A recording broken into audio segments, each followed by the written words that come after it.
आज हम कोडिंग करते हैं फैक्टोरियल नंबर का। तो पहले हम जान लेते हैं फैक्टोरियल नंबर में इनपुट क्या होनी चाहिए और आउटपुट क्या होना चाहिए। जैसे 4 का फैक्टोरियल हमको कोई बोल देगा, इसे निकालने के लिए हमको बोल देगा 4 का फैक्टोरियल। 4 का फैक्टोरियल यदि बोलेगा निकालने के लिए, तो 4 का फैक्टोरियल हमको कितना आना चाहिए, 24 आउटपुट में। तो कैसे ये होगा 4 का फैक्टोरियल 24? तो हम एक बार देख लेते हैं।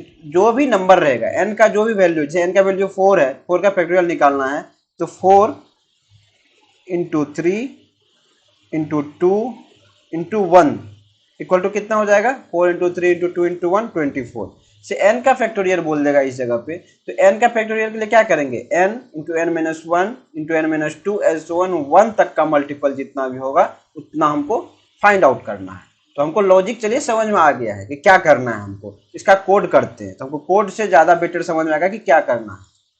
तो कोडिंग करते हैं हम।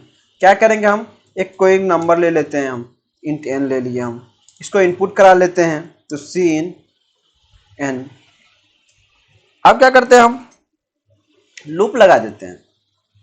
तो 4 इंट आई इक्वल टू, कहां से लगाएंगे लूप, 1 से लगाते हैं। I equal to 1, I less than equal to, कहां तक करना है हमको मल्टीपल, n तक, क्योंकि 4 का फैक्टोरियल है तो 4 इंटू 3 इंटू 2 इंटू 1 तक है, इसीलिए n तक होगा। और आई प्लस प्लस। अब क्या करेंगे, हम एक जब मल्टीप्लाई करेंगे तो कोई एक वेरिएबल में स्टोर करना पड़ेगा। तो हमको क्या करना पड़ेगा, एक वेरिएबल डिक्लेयर करना पड़ेगा। वेरिएबल को हम पहले डिक्लेयर कर लेते हैं, ऊपर में इन फैक्ट नाम का वेरिएबल डिक्लेयर कर लेते हैं हम। तो फैक्ट इक्वल टू इनिशियलाइज क्या कर लेते हैं, 1। अब यहाँ पे देखिए, अब फैक्ट में क्या करेंगे हम, fact equal to fact into क्या करेंगे हम, आई। फैक्ट इंटू आई करेंगे तो इससे क्या होगा, सबका मल्टीपल लूप में आते रहेगा। जैसे हम ड्राई रन एक बार देख लेते हैं किस टाइप से आएगा। जैसे कि 4 का एग्जांपल ही लिए थे तो हम 4 ही देखते हैं। जैसे 4 लिए, n का वैल्यू यदि 4 आया है यहाँ पे, तो 4 n कहाँ तक चलेगा, यहाँ पे लूप 4 तक, 1 से 4 तक चलेगा। तो यहाँ फैक्ट में पहले कितना आएगा, फैक्ट में यहाँ पहले आएगा 1। तो 1 इंटू वन कितना हो जाएगा, 1। फिर उसके बाद फैक्ट में कितना हो जाएगा, 1। उसके बाद देखिए, अब यहाँ फैक्ट में 1 है, फिर यहाँ आई का वैल्यू कितना हो जाएगा, 2। तो फिर 1 इंटू टू, तो फैक्ट का वैल्यू यहाँ कितना आ जाएगा, 2। फिर उसके बाद देखिए यहाँ आई का वैल्यू कितना हो जाएगा, इनकी जो कि 3। तो कितना हो जाएगा, 3 इंटू फैक्ट का वैल्यू कितना है, 2। तो मतलब 2 इंटू 3 कितना हो जाएगा, 2 इंटू 3 कितना हो जाएगा, 6। अब n का वैल्यू कितना है मेरे पास, 4 है, ये 4 आ जाएगा। तो फैक्ट में कितना है, 6। 6 इंटू 4 करना है हमको, तो कितना है, 6 इंटू 4 कितना हो जाएगा, 24। ये हम देख लिए कि मल्टीप्लिकेशन में कैसे होगा। अब देखिए, हम सी आउट करा लेना है हमको फैक्ट को। सी आउट क्या करेंगे हम, फैक्ट। अब हम देख लेते हैं अपना कोड से। n का वैल्यू कुछ ले लेते हैं हम, यहाँ पे हम 3 ले लेते हैं। आउटपुट क्या आना चाहिए हमको, 6 आना चाहिए। 3 इंटू टू इंटू वन कितना आउटपुट आना चाहिए, 6 आना चाहिए। देख लेते हैं 6 आ रहा है कि नहीं आ रहा है। तो अभी तक थोड़ा तो लेट लग रहा है ऑनलाइन कंपाइलर में, लगता है नेट स्लो चल रहा है। हाँ देखिए, अब ये देखिए 6 आ गया आउटपुट। अब देखिए एक और ट्विस्ट है, हम जानते हैं कि 0 का फैक्टोरियल जब हम निकालते हैं तो 1 होता है। तो क्या हमको यहाँ फिर से कोई कंडीशन लिखना पड़ेगा क्या, n इक्वल टू 0 होगा तो रिटर्न में 1 या सी आउट में 1 करना पड़ेगा, या डायरेक्ट ये आंसर मेरा सही है। आप लोग सोचिएगा, बट हम सोच लिए हैं, मतलब आप लोग पॉज करके एक बार देख लीजिए क्या होना चाहिए आंसर, बट हम बता देते हैं यहाँ पे। देखिए फैक्ट इक्वल टू यदि 1 कर दिया इनिशियलाइज में शुरू में, अब ऑटो यदि ये n इक्वल टू 1 रहेगा तो 1 तो एक बार लूप चलेगा तो कोई दिक्कत नहीं है 1 पे। यदि 0 हो रहा है ना, ये लूप में तो जाएगी नहीं ऑटोमेटिक, लेकिन हम 1 डिक्लेयर कर दिए इस वेरिएबल को, तो इसका मतलब क्या होगा, यहाँ पे 1 ऑटोमेटिक आ जाएगा। तो हम n इक्वल टू यदि 0 भी करेंगे तो हमको कोई भी कंडीशन फिर से नहीं लिखना पड़ेगा, if n equal to 0 cout 1, ये डायरेक्ट क्या हो जाएगा, फैक्ट में 1 आ जाएगा और सी आउट 1 करा देगा। देखिए हम एक बार इनपुट ले लेते हैं 0, फिर चेक करते हैं। इनपुट 0 लिए और देख लेते हैं क्या होता है। आउटपुट 1 आना चाहिए, देखते हैं 1 आ रहा है कि नहीं आ रहा है। आउटपुट देख लीजिए 1 आ गया।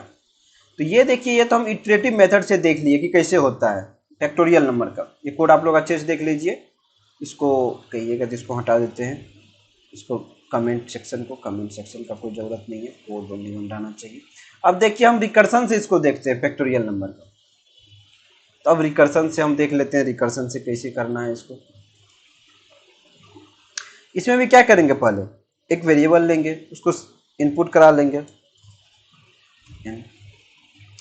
उसके बाद हमको क्या करना है इसमें कि कोई एक फंक्शंस का नाम लिखना है जिसको कि यहाँ से कॉल करेंगे और डायरेक्ट वहाँ पे हमको रिटर्न कुछ भी वैल्यू आ जाए। तो यहाँ से एक फैक्ट नाम का हम ले लेते हैं फंक्शंस, और यहाँ पे एन यहाँ से भेज दिए, कॉल करा लेंगे। अब फंक्शंस का नाम लिख लेते हैं फैक्ट, और इंट एन ले लेते हैं। अब क्या करेंगे, हमको कंडीशन लिखना पड़ेगा। जब हमको 4 का फैक्टोरियल निकालना था तो 4 इंटू 3 इंटू 2 इंटू 1, बट इसमें बेस में तो कुछ लिखना पड़ेगा हमको। तो बेस में क्या लिख लेंगे कि किस किस कंडीशन में 1 आ सकता है, n इक्वल टू 0 पे और n इक्वल टू 1 पे। तो क्या लिखेंगे, इफ n इक्वल टू 0 या n इक्वल टू 1 रहेगा तो हमको क्या रिटर्न कराना है, 1 करा देंगे, रिटर्न 1 करा देंगे। उसके बाद ये दूसरा कुछ रहेगा तो इसमें रिटर्न क्या कराना है। तो देखिए यदि 4 का फैक्टोरियल हम लिए थे तो क्या करना था, 4 इंटू 3 इंटू 2 इंटू 1, 4 मतलब n का कुछ भी वैल्यू रहेगा तो n इंटू, अब देखिए 3 करना है तो 3 मतलब क्या होगा, अब इसको फंक्शन को कॉल करके कुछ लाना पड़ेगा हमको वैल्यू। तो क्या करेंगे हम, fact into n minus 1, fact के साथ हम क्या कर देंगे, हम n माइनस 1 कर देंगे हम। तो इससे क्या होगा कि ये फंक्शंस यहाँ पे बार बार ऑटोमेटिक कॉल करते रहेगा जब तक ये लूप यहाँ पे टर्मिनेट नहीं हो जा रहा है। कि जब ये कंडीशन यहाँ पे रीच कर जाएगा तो फिर ये 1 आ जाएगा, फिर कर लेगा। इसे हम पहले देख लेते हैं कैसे होगा ये। n का वैल्यू हम समझने के लिए 4 लिए हैं, ठीक है। तो क्या हो जाएगा, 4 शुरू में यदि n इक्वल टू यहाँ 4 है तो 4 इसमें देखो पहले तो n इक्वल टू 4 यहाँ है क्या, नहीं है, इसका मतलब ये होगा ही नहीं, यहाँ आ जाएगा। क्या होगा, 4 इंटू फैक्ट में कितना आ जाएगा, 3। अब देखिए यहाँ पे, अब फैक्ट 3 फिर यहाँ से कॉल हो जाएगा फंक्शन। तो 3 में क्या हो जाएगा, n equal to 0 n equal to 1, कुछ हो रहा है, नहीं हो रहा है, तो यहाँ पे आ जाएगा। फिर यहाँ कितना हो जाएगा, 3 इंटू फैक्ट n माइनस 1 मतलब 2। तो यहाँ क्या हो जाएगा, 3 इंटू फैक्ट में क्या आ जाएगा, फैक्ट में 2 आ जाएगा। चलिए अब देखते फिर 2 कॉल होगा, यहाँ से 2 कॉल हुआ, n equal to 0 n equal to 1 है, नहीं है, तो यहाँ क्या हो जाएगा, 2 इंटू फैक्ट 1, ये क्या हो जाएगा, 2 इंटू फैक्ट में कितना आ जाएगा, 1। अब देखिए फैक्ट में 1 आ जाएगा। अब फैक्ट 1 यहाँ से कॉल हुआ तो n इक्वल टू 0 या n इक्वल टू 1 है, इसका मतलब रिटर्न में कितना आ जाएगा, 1। तो अब यहाँ जब आएगा तो इस फंक्शन को कितना देगा, ये फैक्ट 1 में 1 देगा। इसका मतलब ये जो 1 देगा फैक्ट 1 में, तो 2 इंटू फैक्ट 1 कितना हो जाएगा, 2 इंटू 1 मतलब 2 हो जाएगा। अब फैक्ट 2 का वैल्यू कितना हो जाएगा, 2, तो मतलब 3 इंटू 2 कितना हो जाएगा, 6। अब फैक्ट 3 का वैल्यू हो जाएगा 6, तो 4 इंटू 6 कितना हो जाएगा, 24। अब 4 का फैक्टोरियल 24 हमको दे देगा। चलिए हम देखते हैं, अब यहाँ पे सी आउट करा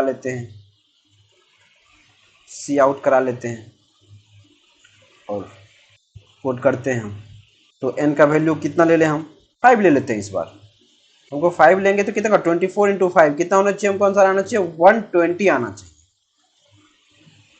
तो यहाँ पे देखिए कुछ एरर आ रहा है, क्या एरर आ रहा है यहाँ देख लेते हैं। n लिए हैं, सॉरी सीन लेने में गलती कर दी है, हम सीन ऐसे लिया जाएगा ना, मिस्टेक था थोड़ा सा। अब रन कराते हैं फिर से। हाँ देखिए 120 आ गया, 5 का फैक्टोरियल कितना आ जाएगा, 120। अब जैसे 5 के जगह पे हम क्या करते हैं, 1 ले लेते हैं एक बार। 1 का फैक्टोरियल भी कितना आना चाहिए, 1 आना चाहिए। देख लेते हैं 1 का फैक्टोरियल 1 आ रहा है कि नहीं आ रहा है, 1 आ रहा है।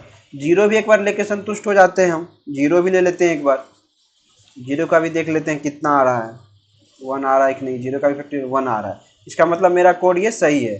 तो ये कोड हो गया रिकर्सन से। आप लोग इसको अच्छे से समझ लीजिए कोड को। यदि कहीं भी आप लोग को कोड को समझने में प्रॉब्लम होगा, आप लोग कमेंट सेक्शन में कमेंट कर सकते हैं, हम उसका जरूर रिप्लाई करेंगे। Thank you everyone.